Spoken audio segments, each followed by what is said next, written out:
शेती शेती म्हणजे फक्त पैसा नाही.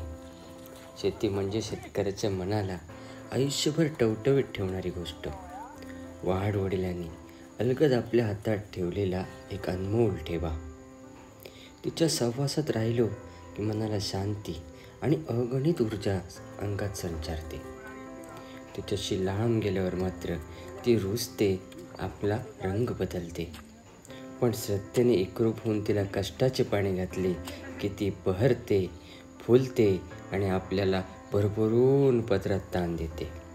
शेती म्हणजे नसेल सर्वस्व सर्वांसाठी, आर्थिक उत्पन्नाचे साधनही नसेल, पण शेतकऱ्यांसाठी ती मात्र मनाला सुख, शांती, समाधान देणारी गोष्ट आहे. वडिलांनी जपलेला अनमोल ठेवा आहे, जो आपणाला जपायचा आहे. तिच्या उत्पन्नाने किस्सा भरत नसेल, पण घर मात्र नक्की भरते. अशी ही वडिलांनी जपलेली शेती विकायची नसते, तर राखायची असते.